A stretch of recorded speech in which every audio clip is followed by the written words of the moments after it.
จันเจ้าจุตนจุองค์ขอเจริญพรญาติโยมหุ้นส่วนธรรมและกัลยาณธรรมทุกผู้ทุกท่านที่กำลังรับฟังสถานีวิทยุกระจายเสียงพระพุทธศาสนาแห่งชาติและสังคม FM 104.50 เมกะเฮิรตซ์ออกอากาศณวัดฝ่ายหินอำเภอเมืองจังหวัดเชียงใหม่สถานีวิทยุสาธารณะจังหวัดเชียงใหม่ FM 92.25 เมกะเฮิรตซ์ออกอากาศณวัดป่าแดงมหาวิหารอำเภอเมืองจังหวัดเชียงใหม่พร้อมด้วยคลื่นกัลยาณธรรมเว็บไซต์กัลยาณมิตรเสียงตามสายห่อกระจายข่าวทุกวัดทุกวาทุกหมู่บ้านตัวยเช้าวันนี้หลังจากที่ได้ฟังน้ำฟังธรรมในรายการมรดกธรรมกำเมืองของท่านอาจารย์พระครูวิสิทธิ์ศรีลาภรณ์วัดวังสิงห์คำรายการธรรมะประทีปสองทางของหลวงพ่อเจ้าคณะอำเภอฝางวัดพระบาทอุดมซึ่งก็เป็นรายการที่มาขั้นรายการธรรมะเพื่อประชาชนของท่านอาจารย์พระครูธีระสุตตพจน์สวดตุเจ้าหลวงวัดว่านแสนสุขซึ่งในขณะนี้กำลังไปปฏิบัติศาสนกิจที่ต่างประเทศซึ่งจะกลับมาประมาณปลายเดือนเพราะนั้นก็รายการธรรมะประทีปสองทางครับรายการธรรมะเพื่อประชาชนก็ไปด้วยกันในเวลาด้วยกันวันนี้เรามาพบกันในวันพุธที่26มิถุนายนพุทธศักราช2562เริ่มต้นรายการด้วยการนำเอาพุทธศาสนาสุภาษิตประจำวันประจำเจ้าวันนี้นำมาฝากพ่อแม่พี่น้องได้พิจารณากันในบทที่ว่าวายะเมเทวะปุริโสยาวะอัตถัสสะนิปปทาวายะเมเทวะปุริโสยาวะอัตถัสสะนิปปทาแต่ใจความเป็นภาษาไทยว่าบุรุษพึงพยายามไปกว่าจะสำเร็จประโยชน์พึงพยายามไปกว่าจะสำเร็จประโยชน์พุทธศาสนาสุภาษิตบทนี้องค์สมเด็จพระสัมมาสัมพุทธเจ้าทรงตรัสถึงความเพียรคือความขยันหมั่นเพียรความวิริยะอุตสาหะนั่นเองคนเราจะสำเร็จประโยชน์บ่ว่าจะเป็นเรื่องใดก็ตามบ่ว่าจะเป็นเรื่องใดก็ตามเรื่องการเรื่องงานเรื่องปฏิบัติธรรมเรื่องทำบุญสุนทานเหมือนหลวงพ่อเจ้าคณะอำเภอฝางได้อู้ไว้ในรายการธรรมะประทีปสองทางตะกี้ก็เป็นข้อคิดดีๆว่าเรื่องการทำบุญทำกุศลเรื่องของการสร้างคุณงามความดีต้องอาศัยความวิริยะอุตสาหะเช่นเดียวกันเพราะนั้นความเพียรหรือความพยายามที่จะทำถ้าเราเกิดความตั้งใจความดีงามในตรงนั้นความตั้งใจในตรงนั้นก็พยายามที่จะทำให้สำเร็จเพื่อยังประโยชน์ให้เกิดขึ้นการงานต่างๆอุปสรรคต่างๆในชีวิตบ่ว่าเรื่องใดก็ตาม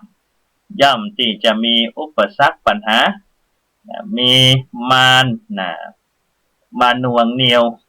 มาเกี่ยวข้องเพราะนั้นมนุษย์เนี่ยเป็นผู้ที่ได้ชื่อว่าเป็นผู้ที่ฝึกได้ธรรมะแปลว่าฝึกได้โดยธรรมะเมื่อฝึกได้มีปัญญามีความรอบรู้มีความเฉลียวฉลาดและก็มีกำลังที่ดีกว่าสรรพสัตว์ทั้งหลายมีโอกาสที่ดีกว่าคนอื่นๆสรรพสัตว์อื่นๆถ้าว่าด้วยมนุษย์อันนั้นอุปสรรคปัญหาความทุกข์ทั้งหลายย่อมที่จะผ่านไปได้ด้วยความพยายามความเพียรในที่สุดก็จะสำเร็จประโยชน์ได้อันนี้เป็นพุทธศาสนาสุภาษิตในเช้าวันนี้นำมาเพื่อกำลังใจกับทุกท่านกรมอุตุนิยมวิทยาได้รายงานพยากรณ์อากาศ24 ชั่วโมงตั้งหน้าว่าประเทศไทยจะมีฝนเพิ่มขึ้นและก็จะมีฝนตกหนักในบางแห่งในบริเวณภาคเหนือภาคตะวันออกเฉียงเหนือภาคกลางรวมไปถึงกรุงเทพและปริมณฑลภาคตะวันออกภาคใต้พูดกันง่ายๆว่าทั่วทุกภูมิภาคในประเทศไทยเรา ในช่วงนี้จะมีฝนนะทุกภูมิภาคนะเนื่องด้วยว่ามรสุมตะวันตกเฉียงใต้ที่พัดปกคลุมทะเลอันดามันประเทศไทยอ่าวไทยมีกำลังแรงขึ้นนะประกอบกับมีหย่อมความกดอากาศต่ำปกคลุมประเทศเวียดนามเมื่อมีความกดอากาศต่ำฝนก็ย่อมจะมานะสำหรับภาคเหนือของเฮานั้นจะมีฝนฟ้าคะนอง60%ของพื้นที่ส่วนใหญ่จะอยู่ตังบนของภาคแม่ฮ่องสอนเจียงไฮ้น่านตากกำแพงเพชรแต่ในช่วงกลางวันจะมีอากาศร้อนอุณหภูมิสูงสุดอยู่ที่37องศาแต่ก็ยังแพลนน้อยนึงนะถึงแม้ว่าจะตกบ่นัก4-5 นาที10 นาทีแต่ว่าธรรมชาติบำบัดนี่ท้องธรรมชาติบำบัดนี่ธรรมชาติกับธรรมชาตินี่เป็นบำบัดกันนะเมื่อมีอากาศร้อนก็มีฝนมีลมมานะเพราะฉะนั้นมนุษย์กับเป็นหนึ่งในธรรมชาติที่ต้องอยู่กับธรรมชาตินะ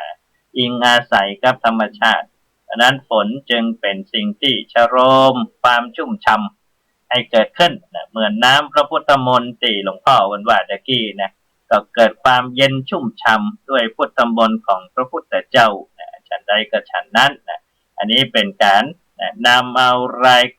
งานพยากรณ์อากาศประจำวันมาเล่าให้พ่อแม่พี่น้องได้เตรียมความพร้อมเอาไว้หลายคนถามว่ารายการธรรมะแต่เรื่องรายงานพยากรณ์อากาศนี่เป็นห้องว่าเตรียมความพร้อมในแต่ละวันอย่างน้อยก็มีข้อมูลจากกรมอุตุนิยมวิทยาอาตมาก็ได้จากข้อมูลจากกรมอุตุนิยมวิทยานี่แหละนะมาบอกกล่าวนะก่อนที่จะเล่าเรื่องอื่นๆต่อไปนะคำวัดประจำวันประจำเจ้าวันนี้นำเสนอคำว่าทายกทายิกานี่ทายกทายิกานี่เฮาบอกค่อยได้ยินกันในภาคเหนือต่อได้นะแต่ว่าจะได้ยินกันในภาคกลางนะทายกทายิกานะทายกนะแปลว่าผู้ถวายนะหมายถึงผู้ที่ถวายปัจจัยนะคำว่าปัจจัยนี่ก็คือปัจจัยสี่นะอันมีข้าวน้ำโภชนะอาหารนะผ้าไตรจีวรชิลานปัจจัยคือยารักษาโรคเสนาสนะเป็นต้นนะปัจจุบันนี้เปิ่นก็รวมไปถึงปัจจัยที่หมายถึงเงินทองนะเพราะว่าพระเจ้าพระเนรก็จำเป็นต้องใช้เงินทองต้องอยู่ในสังคมแบบนั้นนะคำว่าทายกแปลว่าผู้ถวายหมายถึงผู้ที่ถวายปัจจัยแด่พระสงฆ์สามเณรถ้าเป็นผู้ชายเปิ่นฮ้องว่าทายกถ้าเป็นสุภาพสตรีแม่หญิงเปิ่นก็ฮ้องว่าทายิกานะในสมัยโบราณนั้นก็มักจะฮ้องว่าทายกทายิกาหมายถึงผู้ใจบุญสุนทานที่นับถือพระพุทธศาสนามีเจตนานี่ตะกี้หลวงพ่อก็กล่าวถึงเจตนาทั้ง3การเจตนาดีที่จะอุปถัมภ์ทนุบำรุงพระพุทธศาสนาบำรุงวัดวาอารามอุปถัมภ์พระสงฆ์สามเณรโดยการบริจาคทรัพย์สินหรือเรี่ยวแรงหรือคำแนะนำเป็นผู้นำในการช่วยเหลือวัดในการบอกบุญในพิธีสงฆ์ต่างๆคำอธิบายถ้าใครฟังรายการธรรมะประทีปสองทางอยู่หันมดคุณสมบัติของทายกทายิกาที่ได้ฟังในรายการธรรมะประทีปสองทางตะกี้ก็ชัดเจนก่อนที่จะไปอุจากันในเรื่องราวชาดกต่างพระพุทธศาสนาก็ฝากข่าวงานบุญงานกุศลความจริงวัดวังสิงห์คำนี่เปิ่นกับบอกบุญถึงวันละในวันที่29-30มิถุนายนวันที่1กรกฎาคมจะมีงานทำบุญปลอยหลวงบวกกับประเพณีส่งน้ำพระธาตุเจดีย์ประจำปีของวัดวังสิงห์คำถ้าจะเป็นปลอยหลวงสุดท้าย ในช่วงนี้ก่อนเข้าพรรษาเนาะเข้าบักกี้วันจะเข้าพรรษาลุงบนว่าเอาทีเดียวเลยตึงปลอยหลวงตึงส่งน้ำพระธาตุเจดีย์ประจำปีเอาทั้งหมดจะได้รวมเป็นบุญเป็นกุศลเป็นบารมีธรรม วันนั้นที่29-30มิถุนาที่1กรกฎานี่ก็ไปร่วมอนุโมทนาครับพ่อแม่พี่น้องคณะศรัทธาวัดวังสิงห์คำอำเภอเมืองจังหวัดเชียงใหม่และในช่วงเดียวกันนั้นก็จะมีประเพณีส่งน้ำพระธาตุเจดีย์ประจำปีของวัดตุ้งปากเก็ตอำเภอสันทรายจังหวัดเชียงใหม่29-30แล้วก็1กรกฎาคมเช่นเดียวกันและวันที่1กรกฎาคมเป็นวันพระวันศีลก็จะมีประเพณีส่งน้ำพระธาตุเจดีย์ประจำปีของวัดสันป่าซักตำบลหนองจอมอำเภอสันทรายเช่นเดียวกันเพราะนั้นพ่อแม่พี่น้องว่างตรงไหนเวลาไหนเสาร์อาทิตย์ก็สามารถจะไปร่วมอนุโมทนาไปร่วมในประเพณีวัฒนธรรมอันดีงามของบ้านเฮาล้านนาเมืองเหนือได้8:14 นาทีห่างหายจากขันเหล้าจันทคาตชาดกไป2 วันเนื่องจากว่ามีศาสนกิจตรงกับเวลาทำรายการก็เลยไม่ได้เล่าสักคำวันนี้จะเล่าต่อจากเมื่อสัปดาห์ก่อนว่าเรื่องราวมาถึงตอนที่บ้านเมืองของพระเจ้าพุทธโคสะซึ่งก็เป็นพระราชบิดาของพระนางอุตตมธานีชื่อเมืองว่าคันธราชนครได้ถูกกองทัพอันใหญ่มหึมายกมาล้อมเมืองโดยมีพระเจ้าเตชุคตะสิปะเกิดจากความโกรธเกลียดของพระเจ้าเตชุคตะสิปะนี่ที่พระเจ้าพุทธโคสะนี่บ่ได้ยกพระนางอุตตมธานีธิดาโกรธเกลียดก็ยกกองทัพมาซึ่งเป็นกองทัพใหญ่ทีนี้พระเจ้าพุทธโคสะก็ส่งราชทูตไปบอกที่เมืองอนุปมานครที่พระนางอุตตมธานีประทับอยู่ด้วยเข้าใจว่าผู้ปกครองบ้านเมืองอนุปมานครนั้นคือพระเจ้าสุทัศนจักรราชกุมารแต่เมื่อถึงกาลเวลาที่ส่งข่าวเรียบร้อยก็ปรากฏว่าบ่ใช่พระเจ้าสุทัศนจักรราชกุมารสักคำแต่เป็นพระมหาสัจเจ้าของเฮาคือพระเจ้าจันทคาตพระองค์นั้นเสด็จมาที่คันธราชนครเพื่อที่จะช่วยพ้นจากภัยสงครามโดยที่พระองค์มาได้ทรงบอกว่าพระองค์เป็นไผมาจากไหนก็ทำให้เกิดความสงสัยของผู้คนโดยเฉพาะพระเจ้าพุทธโคสะบรรดาแม่ทัพในกองเสนาบดีทั้งหลายก็สงสัยแต่พอกองทัพของเมืองอนุปมานครเดินทางมาถึงนี่พระเจ้าพุทธโคสะก็ได้ทูลถามได้ตรัสถามแม่ทัพนายกองจากอนุปมานครว่าเอ้าแล้วลูกเขยเข้าไปไหนบรรดาแม่ทัพนายกองก็กราบทูลพระเจ้าพุทธโคสะว่าก็เดินทางล่วงหน้ามาแล้วแล้วพระองค์อยู่ไหนล่ะในที่สุดพระมหาสัจเจ้านั้นพระองค์ก็ทรงแสดงตนว่าพระองค์นั้นเป็นพระสวามีของพระนางอุตตมธานีแต่บ่ใช่พระเจ้าสุทัศนจักรบรรดาแม่ทัพนายกองของพระเจ้าพุทธโคสะก็บ่เชื่อมีแม่ทัพคนหนึ่งอมาตย์คนหนึ่งชื่อว่ามงคลวิชาเป็นอุปราชอยากจะทดสอบ ว่าพระมหาสัจเจ้านั้น มีความเก่งกาจในการที่จะทำสงครามได้หรือไม่จึงได้กล่าวกับแม่ทัพนายกองเมืองอนุปมานครว่าถ้าเจ้านายของท่านทั้งหลายมีบุญมีฤทธิ์จริงพรุ่งนี้จงออกจากพระนครไป ไปทำสงครามกับกองทัพของพระเจ้าเตชุคตะดูถ้าการมาเฮาจะตัดหัวเนี่ยแต่ถ้าชนะปิกมาเฮาจะกราบฝ่าพระบาทของเจ้านายของท่านแล้วจะยกตำแหน่งอุปราชสมบัตินะแม่ทัพนายกองจึงได้กราบทูลต่อมงคลวิชามหาอุปราชว่าพระองค์นะอย่าเพิ่งไปตรัสอย่างนั้นเลยนะพรุ่งนี้นะคอยดูนะเจ้านายของข้าพระองค์นั้นจะแสดงอานุภาพนะเพื่อที่จะได้ชัยชนะในสงครามครั้งนี้พ่อแม่พี่น้องหุ้นส่วนธรรมตั้งหลายในขณะนั้นพระนางรัตนรังสีอัครมเหสีของพระเจ้าพุทธโคสะ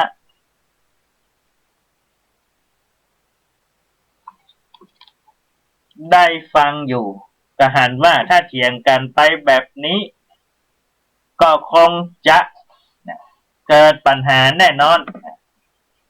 จึงได้เฝ้าพระราชาและกราบทูลว่าวันพรุ่งนี้เนี่ยก็จงไปกันเต้นกู้นะจึงพระเจ้าจันทคราชจึงมงคลวิชาแหละไปช่วยกันป้องกันบ้านเมืองของเขาเพราะฉะนั้นวันนี้ปิกไปพักผ่อนกันก่อนนะฮะวันพรุ่งนี้ก็ว่ากันใหม่พอรุ่งเจ้ามาถึงพระเจ้าจันทคราชพระมหาสัจเจ้าของเฮานี้ก็ทรงประดับพระองค์แล้วก็ทรงอาวุธอันมีพระขันติพพระขันวิเศษดาบแก้วสลีกันใจฉลองพระบาทแก้วใส่แว่นตาติพพร้อมด้วยนายพลวิพุทธิคสะวิพุทธิคสะเสด็จไปท่ามกลางพระนครเพื่อที่จะออกไปป้องกันเมืองคันธราชที่กองทัพล้อมไว้อยู่ต่างนอกโดยพระเดชานุภาพของพระอ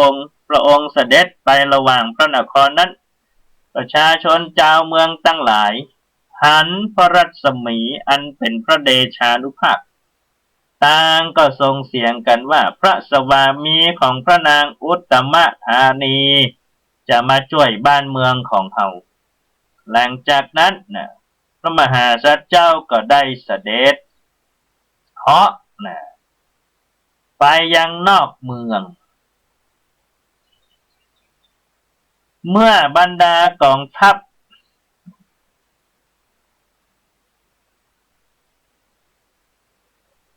หันพระมหาสัจเจ้าก็กลัวด้วยเดชานุภาพก็กลัวแต่อสังขยะแม่ทัพของพระเจ้าเตชุคตะก็สั่งให้ยิงธนูไปพระมหาสัจเจ้าก็รับได้หมดแล้วพระองค์ก็ทรงได้แสดงเดชานุภาพทหารของอสังขยะแม่ทัพของพระเจ้าเตชุคตะได้หันพระบารมีเดชานุภาพของพระมหาสัจเจ้าคือทำอย่างบ่ได้ศาสตราวุธก็ทำอย่างพระองค์บ่ได้จึงต่างคนต่างหนีตายกันเมื่อสิ้นอาวุธต่างคนต่างออกจากค่ายดีไปทหารของพระเจ้าจันทคราชก็ไล่จับทหารฝ่ายตรงข้ามแม่ทัพอสังขยะปรินายกหันทหารคนตัวเก่าแตกเตือนก็ยิบลูกศรชื่อว่าปัทวีวิจุลเป็นลูกศรที่วิเศษยิงมาใส่พระมหาสัจเจ้าเสียงลูกศรนั้นดังราวกับเสียงฟ้าห้องฟ้าคะนองต่อเนื่องกันด้วยอานุภาพแห่ แห่งปัทวีวิจุลลูกศรนี่ชื่อปัทวีวิจุลฟังชื่อก็น่ากลัวละเมื่อลูกศรปัทวีวิจุลมุ่งมาสู่พระเจ้าจันทคราชพระโพธิสัตว์เจ้าของเราด้วยเดชานุภาพของพระมหาสัตว์เจ้านั้นก็เหาะขึ้นไปรับเอาปัทวีวิจุลลูกศรนั้นทรงรับได้ทุกครั้งที่อสังขยวิจุลยิ่งมาพ่อแม่พี่น้องส่วนธรรมเพราะนั้นเมื่อเป็นอย่างนั้น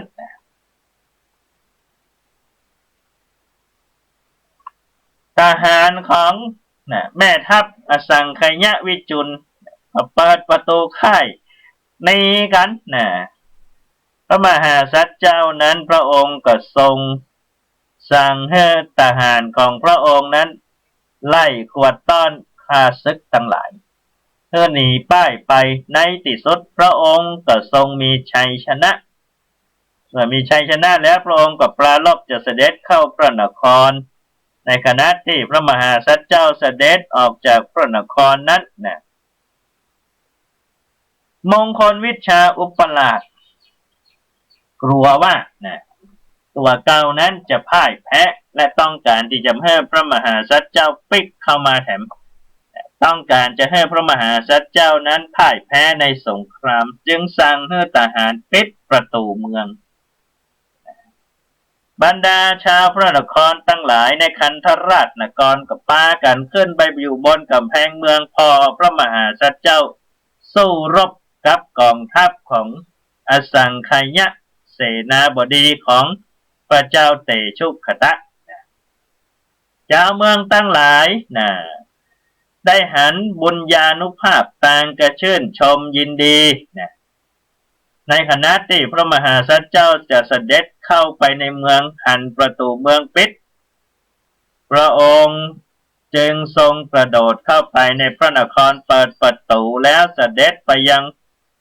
พระราชทวารของพวกทหารที่เฝ้าอยู่พ่อแม่พี่น้องหุ้นส่วนธรรมทั้งหลายพระมหาสัตว์เจ้าก็ทรงรับสั่งให้ทหารของพระองค์นั้นนำอาวุธยุทโธปกรณ์ที่ยึดมาได้ไปกองไว้หน้าพลานหลวงในชาดกก่อนบอกว่ากองใหญ่เต้าดอยแสดงว่านักขนาดและก็ได้จับเฉลยศึกประมาณ500,000 คนพ่อแม่พี่น้องหุ้นส่วนธรรมทั้งหลายแม่ทัพอสังขยวิจุลแตกทัพหนีไปจนถึงเมืองพันธุมวดีก็ไปเฝ้าพระเจ้าเตชุกตสิปราชแล้วได้กราบทูลว่าขอเดชะทหารของพระเจ้าพุทธโกษะมีมหิทธานุภาพนักเมื่อข้าพระพุทธเจ้ายิงธนู100,000 ดอกเข้าไปนี่เขาก็ฮับได้หมดลูกศรนั้นบ่สามารถจะฆ่าให้ตายได้ฝ่ายพลทั้งหลายก็หนีกระจัดกระจายกันไปถูกจับกันไปก็เป็นจำนวนนักแม่ทัพอสังขยวิจุลกราบทูลรายงานต่อเจ้านายตัวเก่าในขณะนั้นมีแม่ทัพคนหนึ่งนามว่าชื่อว่าอัคคัตตนาลีเป็นผู้มีความเชี่ยวชาญในเวทมนต์สามารถกำบังกายของไพร่พลได้ถึง100,000เมื่อได้ยินคำถวายรายงานของอสังขยแม่ทัพที่พ่ายแพ้ทัพมาจึงได้กราบทูลต่อพระราชาคือพระเจ้าเตชุกตสิปราชว่าขอเดชะถ้าพระพุทธเจ้าขอทหารสัก100,000จะไปจับผู้มีมหิทธานุภาพคนนั้นมาถวายพระองค์ให้ได้พระเจ้าเตชุกตสิปราชก็ทรงอนุญาตแม่ทัพอัคคัตตนารีจึงนำไพร่พล100,000ยกกองทัพจากพันธุมวดีไปยังคันธราชในเวลากลางวันก็ไปตั้งกองทัพไว้ ลบซุ่มอยู่รอบเมืองคันธราชนั้นแล้วก็ทรงสายลับเข้าไปภายในคันธราชได้จับทหารคนที่เฝ้าอยู่มาสอบถามต่างๆพ่อแม่พี่น้องหุ้นส่วนธรรมทั้งหลายอาคัตตานารีแม่ทัพของพระเจ้าเตชุคตาสิปราชเก่งล่วงไสยเวทสามารถจะร่ายเวทมนต์กำบังกายนี่พระมหาสัจเจ้านั้นพระองค์ทรงมีแก้วมณีวิเศษนี่ในคณะคืนนั้นอาคัตตานารี